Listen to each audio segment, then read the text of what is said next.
औज़ुबिल्लाहिमिनश्शैतानिर्रजीम बिस्मिल्लाहिर्रहमानिर्रहीम। अस्सलामु अलैकुम तमाम भाइयों को।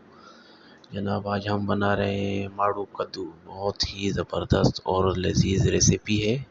इसको चैनल को फॉलो और सब्सक्राइब करें। बहुत शुक्रिया, ताकि आने वाली हर वीडियो आपको इसी तरह मिलती रहे। सबसे पहले हमने एक पतीली में प्याज डाला है, उसमें थोड़ा सा तकरीबन 2 कप तेल डाला है और इसी तरह प्याज को हमने हल्का सा ब्राउन करना है।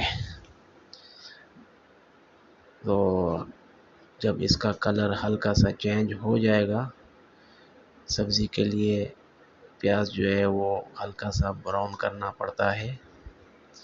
जब हल्का सा कलर चेंज हो जाए तो इसमें हमने डालना है अदरक लहसुन का पेस्ट। तकरीबन 2 चम्मच अदरक लहसुन का पेस्ट डाल देना है और इसको अच्छी तरह से मिक्स करना है। उसके बाद हमने इसमें बाकी मसाले डालने हैं। लाल मिर्च 1 चम्मच, देगी लाल मिर्च आधा चम्मच और आधा चम्मच हल्दी, आधा चम्मच सूखा धनिया, आधा चम्मच नमक हस्बे ज़ायका।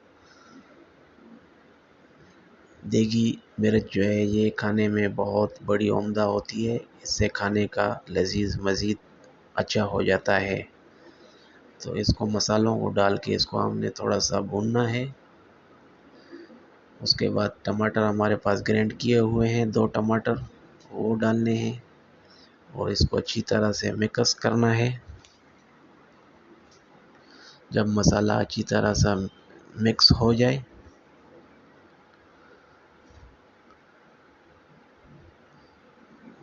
इसको तेज़ आंच पे थोड़ी देर पकाना है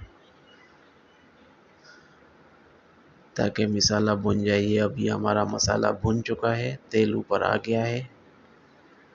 जब मसाला अच्छी तरह भुनाई हो जाए तो हमारे पास ये माड़ू कद्दू 1 किलो है तकरीबन, ये कटे हुए हैं। साथ में हरी मिर्चें भी काटी हुई हैं, ये हमने इसमें डाल देना है और इसको अच्छी तरह से मिक्स करना है।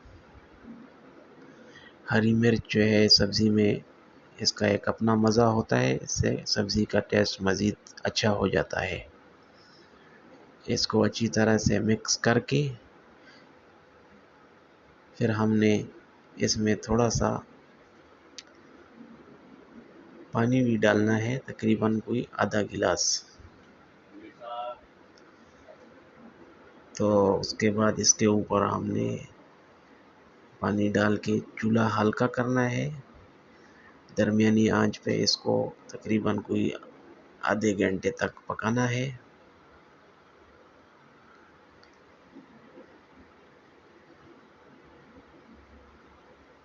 ये आधे घंटे के बाद हमने ढक्कन खोला है तो हमारी सब्ज़ी जो है वो बिल्कुल रेडी है, गल चुकी है। अभी इसको अच्छी तरह से भुनाई करके ताकि तेल ऊपर आ जाए और ऊपर से हरा धनिया डालना है। तो इसी तरह से हमारी बहुत ही मज़ेदार माड़ू कद्दू की सब्ज़ी जो है वो तैयार हो गई है। बहुत ही ज़बरदस्त है। प्लीज़ इसको घर में ज़रूर ट्राई करें और चैनल को सब्सक्राइब और लाइक करें। बहुत शुक्रिया।